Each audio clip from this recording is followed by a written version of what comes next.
বিশ্বনবীর একজন সাহাবী মরুভূমির মধ্যে কাজ করতেছিলেন, প্রচন্ড রোদের মধ্যে কাজ করতেছিলেন। কাজ করতে করতে যখন জোহরের ওয়াক্ত হয়ে গেল, সাহাবী কাজ বাদ দিয়ে যখন নামাজের জন্য দাঁড়িয়ে গেলেন, নামাজে দাঁড়িয়ে গিয়ে তাকবীরে তাহরিমা বাঁধার পরে সাহাবী যখন সূরা ফাতিহা শুরু করলেন, সূরাতুল ফাতিহা শেষ করার পরে সূরা কাহাফ পড়া তিনি শুরু করলেন। আলহামদুলিল্লাহিল্লাযী আনজালা আলা আবদিহিল কিতাব ওয়া লাম ইয়াজআল লাহু ইওয়াজা। সাহাবী যখন সূরা ফাতিহা তেলাওয়াত করার পরে সূরা কাহাফ পড়া শুরু করলেন, এমন সময় সাহাবী লক্ষ্য করে দেখলেন আকাশ থেকে এক খণ্ড মেঘ এসে তার মাথার মধ্যে ছায়া দিতেছে। সাহাবী এই দৃশ্য দেখার পরে নামাজ যখন সম্পূর্ণ হয়ে গেল, নামাজ কমপ্লিট হওয়ার পরে সাহাবী নবীজির কাছে গেলেন। যাওয়ার পরে নবীজিকে লক্ষ্য করে বললেন, ইয়া রাসূলুল্লাহি, আজকে মরুভূমির মধ্যে আমি কাজ করতেছিলাম, কাজ করতে করতে যখন জোহরের ওয়াক্ত হয়ে গেল, আমি কাজ বাদ দিয়ে নামাজে দাঁড়িয়ে গেলাম। সূরাতুল ফাতিহা তেলাওয়াত করার পরে সূরা কাহাফ পড়া যখন শুরু করলাম, ওই সময় লক্ষ্য করে দেখলাম আকাশ থেকে একটা মেঘ এসে আমার মাথার মধ্যে ছায়া দিচ্ছে। নবীজি বলছেন, সাহাবী, তুমি যে নামাজের মধ্যে সূরা কাহাফ তেলাওয়াত করেছো, যার কারণে আল্লাহ পাক ওই মেঘটাকে ছায়া হিসেবে তোমার মাথার উপরে পাঠিয়ে দিয়েছে। বলি সুবহানাল্লাহ। অত্যন্ত দামি একটি সূরা। এই সূরার সম্পর্কে বিশ্বনবী বলেন, মান ক্বারা সূরাতাল কাফি মিন ইয়াউমিল জুমআহ আযআ লাহু মিনান নূরি মা বাইনাল জুমআতাইন। বিশ্বনবী বলেন, যে ব্যক্তি সূরা কাহাফ জুমার দিন তেলাওয়াত করবে, পাঠ করবে, সেই জুমা থেকে পরবর্তী জুমা পর্যন্ত আল্লাহ পাক তার জন্য একটা নূর তৈরি করে দিবে। জুমার দিন যে ব্যক্তি তেলাওয়াত করবে সূরাতুল কাহাফ, নবীজি বলে সেই জুমা থেকে পরবর্তী জুমা পর্যন্ত আল্লাহ পাক তার জন্য একটা নূর তৈরি করে দিবেন। বলি সুবহানাল্লাহ। শুধু তাই নয়, বিশ্বনবী বলেন, মান হাফিযা 10 আয়াতিন মিন আউয়ালিস সূরাতিল কাফি উসমা ফিতনাতুম মিনাদ দাজ্জাল। বিশ্বনবী বলেন, যে ব্যক্তি সূরা কাহাফের প্রথম 10 আয়াত মুখস্থ রাখবে, আল্লাহ পাক তাকে দাজ্জালের ফিতনা থেকে হেফাজত রাখবে। অন্য হাদিসের মধ্যে রয়েছে, বিশ্বনবী বলেন, যে ব্যক্তি সূরা কাহাফের শেষের 10 আয়াত মুখস্থ রাখবে, আল্লাহ পাক দাজ্জালের কঠিন ফিতনা থেকে হেফাজত রাখবে। এই পৃথিবীতে যত ফিতনা হচ্ছে হবে, কিয়ামত পর্যন্ত যত ফিতনা হবে, সব থেকে বড় ফিতনা দাজ্জালের ফিতনা। আজকে মানুষকে হত্যা করছে, এই ফিতনা আমরা দেখতেছি, কিন্তু মনে রাখবেন সব থেকে বড় ফিতনা হবে দাজ্জালের ফিতনা। বিশ্বনবী বলেন, দাজ্জাল পৃথিবীতে আসবে, কিয়ামতের আগে সে আসবে। দাজ্জাল পৃথিবীতে 40 দিন অবস্থান করবে। এই 40 দিনের মধ্যে প্রথম দিনটা হবে 1 বছরের সমান, দ্বিতীয় দিনটি হবে 1 মাসের সমান, তৃতীয় দিনটি হবে 1 সপ্তাহের সমান, আর বাকি দিনগুলো স্বাভাবিকভাবে যাবে। 40 দিন অবস্থান করবে, পৃথিবীর এক প্রান্ত থেকে আরেক প্রান্ত সে ঘুরে বেড়াবে। আল্লাহ রাব্বুল আলামিন তাকে তো পাওয়ার দিবেন, ক্ষমতা দিবেন। এই দাজ্জাল সে যখন মেঘকে হুকুম করবে, সঙ্গে সঙ্গে মেঘ থেকে বৃষ্টি হবে। আবার এই দাজ্জাল একটা জমিনের মধ্যে কোনো ফসল নাই, শুকনো জমিন, জমিনকে হুকুম করবে, জমিন তুমি ফসল দাও, সঙ্গে সঙ্গে জমিনের মধ্যে ফসল হয়ে যাবে। বিশ্বনবী বলেন, এই দাজ্জালের কপালের মধ্যে কাফের লেখা থাকবে। এক হাতে থাকবে জান্নাত, আরেক হাতে থাকবে জাহান্নাম। প্রকৃতপক্ষে তার জান্নাতটাই হবে জাহান্নাম, আর জাহান্নামটাই হবে তার জান্নাত।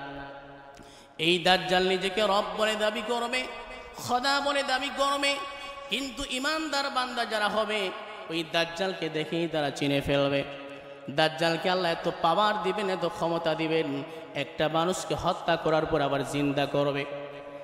দাজ্জাল ইমানদার বান্দার সামনে এসে বলবে, আমি তোমাদের খোদা, আমি তোমাদের রব, আমি তোমাদের ইলাহ, তোমরা যদি প্রমাণ চাও আমি প্রমাণ দেব। একটা মানুষকে হত্যা করে ফেলবে, হত্যা করার পরে আবার জিন্দা করবে।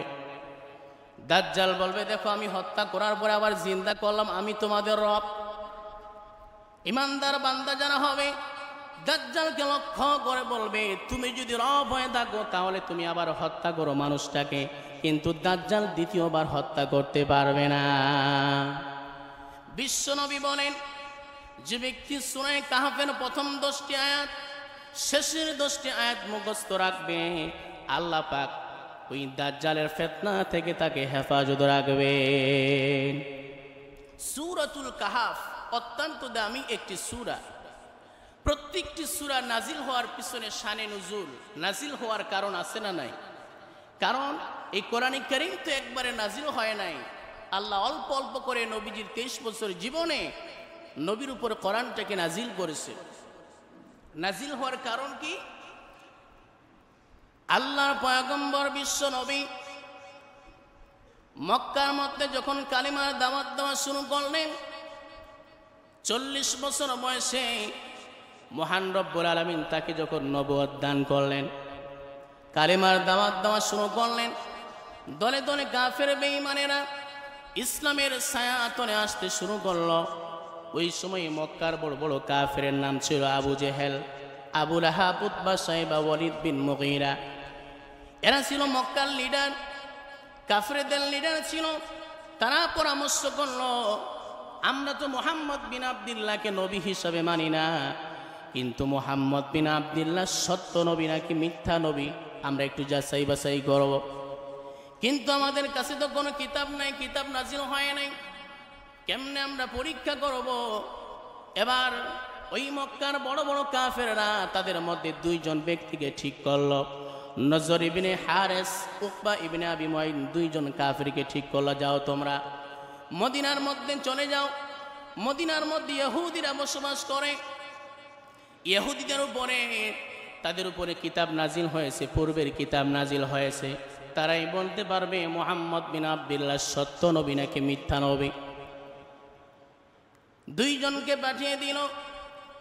এই 2 জন ব্যক্তি চলে গেল মদিনায়।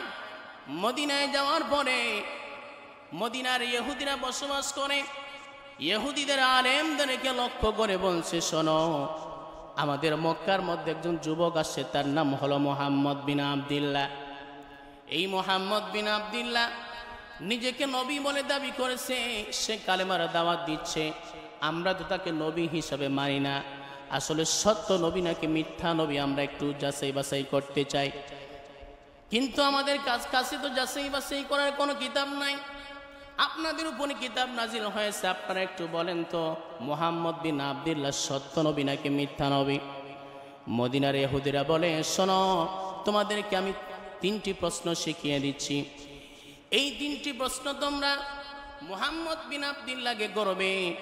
মুহাম্মদ বিন আব্দুল্লাহ যদি 3টি প্রশ্নের জবাব দিতে পারে তাহলে তোমরা মনে করবে সে সত্য নবী, আর যদি সে সত্য নবী হয় এই নবুয়তের কাছ থেকে তোমরা এক চুল পরিমাণ তাকে শোনাতে পারবে না, আর যদি মিথ্যা নবী হয় তাহলে 3টি প্রশ্নের জবাব দিতে পারবে না। 1 নম্বর প্রশ্ন করবে, ওই 7 জন যুবকের কাহিনী আমাদেরকে শোনাও, যেই 7 জন যুবক ঈমান রক্ষার জন্য জালিম বাদশার কাছে মাথা নত করে নাই, তারা গুহার মধ্যে আশ্রয় নিয়েছিল, তাদের ঘটনা আমাদেরকে শোনাও। 2 নম্বর মুহাম্মদ বিন আব্দুল্লাহকে প্রশ্ন করবে, রূহ কি জিনিস? মানুষের দেহের মধ্যে যে রূহ আছে, এই রূহটা কি জিনিস আমাদেরকে বলো। নাম্বার 3 প্রশ্ন করবে, ওই বাদশার কাহিনী আমাদেরকে শোনাও, যে বাদশা মাশরিক থেকে মাগরিব, শিমাল থেকে জুনুব, পূর্ব থেকে পশ্চিম, উত্তর থেকে দক্ষিণ সারা পৃথিবী রাজত্ব করেছিল, এই বাদশার কাহিনী শোনাও। এই 3টি প্রশ্নের জবাব যদি মুহাম্মদ বিন আব্দুল্লাহ দিতে পারে তোমরা মনে করবে সত্য নবী। ওই দুইজন কাফের নজর ইবনে হারেস, উকবা ইবনে আবি মুঈন, তারা মদিনা থেকে মক্কায় যখন চলে আসলো, কাফেরদের লিডার আবু জেহেল, আবু লাহাব, উতবা, শাইবা তারা ঘেরাও করে ধরলো। তোমাদেরকে যে পাঠানো হয়েছিল ইহুদিদের কাছে, আলেমদের কাছে, কি তারা বলেছে আমাদেরকে বলো। নজর ইবনে হারেস, উকবা ইবনে আবি মুঈন, এই দুইজন কাফের বলে, ইহুদিদের কাছে আমরা গিয়েছিলাম, তারা আমাদেরকে 3টি প্রশ্নের কথা বলেছে। এই 3টি প্রশ্ন যদি আমরা মুহাম্মদ বিন আব্দুল্লাহকে করি, মুহাম্মদ বিন আব্দুল্লাহ যদি প্রশ্নের জবাব দিতে পারে তাহলে আমরা মনে করব সত্য নবী, আর যদি মিথ্যা নবী হয় তাহলে প্রশ্নের জবাব দিতে পারবে না। 3টি প্রশ্ন, 7 জন যুবকের কাহিনী, রূহ কি জিনিস, এমন বাদশার কাহিনী যেই বাদশা মাশরিক থেকে মাগরিব, শিমাল থেকে জুনুব সারা পৃথিবীর রাজত্ব করেছে। এই 3টি প্রশ্নের জবাব দিতে পারলে আমরা মনে করব মুহাম্মদ সত্য নবী, নচেৎ সে মিথ্যা নবী।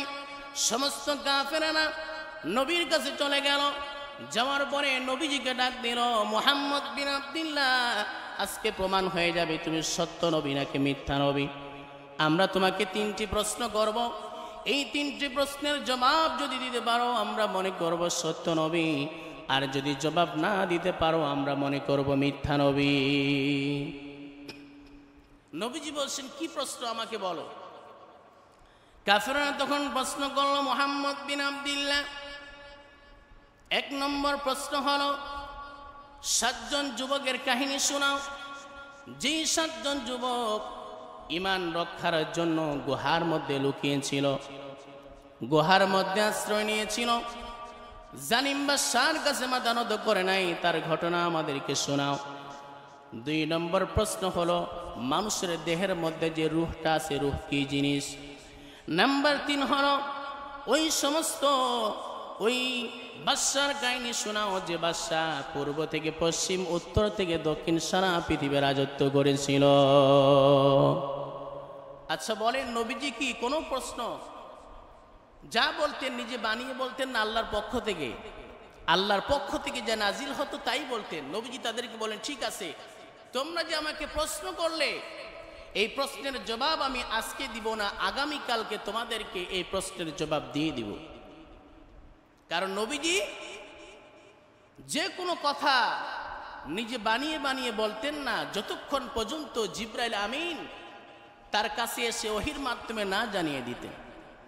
মোহাম্মদ হারগিজ না গুফতা তা না গুফতা জিবরাইল, জিবরাইল হারগিজ না গুফতা তা না গুফতা রব্বুল জলিল।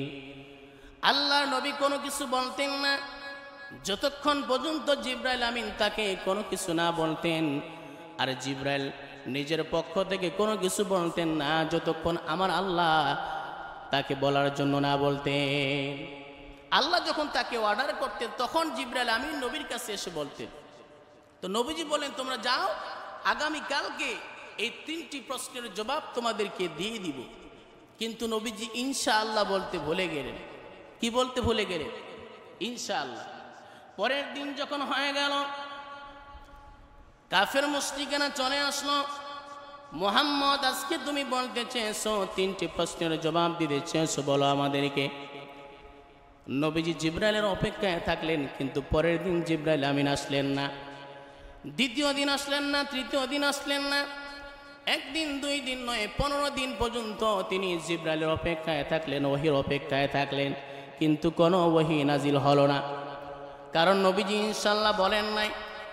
মক্কার কাফেররা বলতে লাগলো, দেখো মুহাম্মদ বিন আব্দুল্লাহ মিথ্যা নবী, কারণ সত্য নবী হলে সে প্রশ্নের জবাবগুলো দিতে পারত।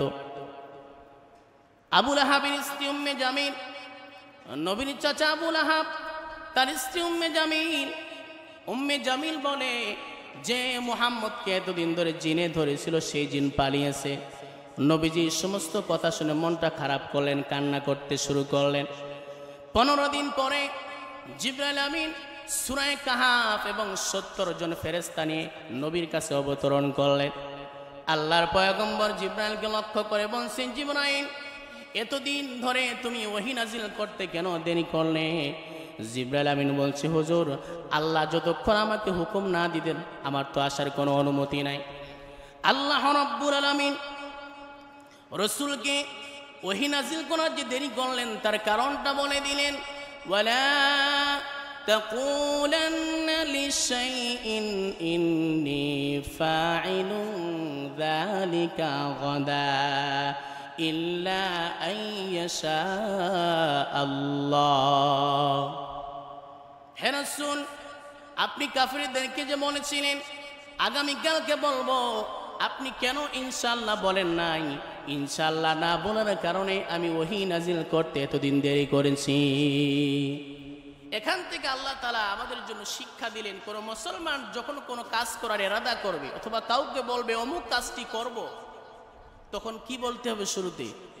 ইনশাআল্লাহ। আমি এখান থেকে ঢাকায় যাব, আল্লাহ যদি না চান রাস্তার মধ্যে অ্যাক্সিডেন্ট হয়ে মারা যেতে পারি কি পারি না?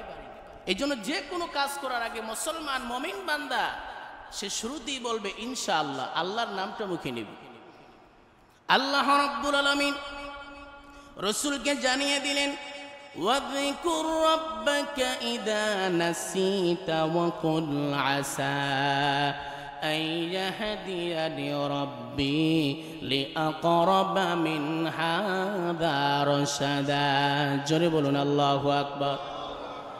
আল্লাহ রাব্বুল আলামিন নবীজিকে লক্ষ্য করে বলছেন, পয়গম্বর, এর পরবর্তী সময় যখন আপনি কোনো কিছু বলার যখন ইচ্ছা করবেন, কোনো কাজ করার ইচ্ছা করবেন, ইনশাআল্লাহ যখন ভরে যাবেন, আপনি যখনই স্মরণ করবেন, স্মরণ হয়ে যাবে, তখন ইনশাআল্লাহ বলবেন। এরপরে আল্লাহ রাব্বুল আলামিন রাসূলকে লক্ষ্য করে বলছেন, পয়গম্বর, এই কাফের মুশরিকেরা আপনাকে যে তিনটি প্রশ্ন করেছে, এই তিনটি প্রশ্নের জবাব আমি আপনাকে দিয়ে দিচ্ছি, তাদেরকে শোনায়া দেন। কাফের মুশরিকেরা 1 নম্বর প্রশ্ন করেছে, আল্লাহ তাআলা বলেন, নাহানু নাকুসু আলাইকা নাবাআহুম বিল হক ইন্নাহুম ফিতয়াতুন আমানু বিরাব্বিহিম ওয়া জিদনাহুম হুদা। ওই সমস্ত যুবকদের কাহিনী, 7 জন যুবক, যেই যুবকগুলো ঈমান রক্ষার জন্য জালিম বাদশার কাছে মাথা নত করে নাই, গুহার মধ্যে আশ্রয় নিয়েছিল, তাদের ঘটনা আমি আপনাকে শোনাচ্ছি। 7 জন যুবক ছিল, আজ থেকে হাজার হাজার বছর আগের কথা। এই 7 জন যুবক যখন ছিল, ওই সময়ে পৃথিবীতে একজন জালিম বাদশা ছিল, তার নাম হলো দাকিয়া ইউনুস বাদশা। এই বাদশা ছিল জালিম বাদশা, সারা পৃথিবী রাজত্ব করেছিল, নিজেকে রব বলে দাবি করলো, নিজেকে খোদা বলে দাবি করলো, জনগণদেরকে বলল আমি তোমাদের খোদা, আমি তোমাদের রব। সমস্ত জনগণ না মেনে নিল, কিন্তু 7 জন যুবক বলে না, ওই জালিম বাদশা আমাদের রব না, আমাদের রব একজন, তিনি হচ্ছেন আল্লাহ। 7 জন যুবকের কথা যখন বাদশার কানে পৌঁছে গেল, জালিম বাদশা 7 জন যুবককে ডেকে নিল, শোনো, তোমরা যুবক মানুষ, তোমাদের রক্ত গরম, ইচ্ছা করলে এখন তোমাদেরকে হত্যা করতে পারতাম, কিন্তু তোমাদেরকে এখন হত্যা করব না। আচ্ছা বলো তো, তোমরা আমাকে রব হিসেবে মানো কিনা? 7 জন যুবক বলে না, আপনি আমাদের রব না। বলে তোমাদের রব তাহলে কে? ওই 7 জন যুবক কি বলেছিল আল্লাহ রাব্বুল আলামিন তাও বলেছেন, ওয়ারাবাতনা আলা কুলুবিহিম إذ قاموا فقالوا ربنا ورب السماوات والأرض لن ندعو من دونه إلها لقلنا إذا شططا। জোরে বলি আল্লাহু আকবার। আল্লাহ রাব্বুল আলামিন বলেন, ওয়ারাবাতনা আলা কুলুবিহিম, আমি আল্লাহ রাব্বুল আলামিন 7 জন যুবকের ঈমানকে এমনভাবে মজবুত করে দিয়েছিলাম, তারা জালিম বাদশার সামনে বলল, আমাদের রব রব্বুনা রব্বুস সামাওয়াতি ওয়াল আরদ, যিনি আসমানের মালিক, জমিনের মালিক, তিনি আমাদের রব। জালিম বাদশার সামনে যে ব্যক্তি মাথা নত করে না, তার ঈমান সবথেকে বেশি মজবুত, ঠিক কিনা? সাহাবায়ে কেরাম কত জুলুম নির্যাতন সহ্য করেছেন, হযরতে বেলাল মারতে মারতে রক্তাক্ত করা হয়েছে।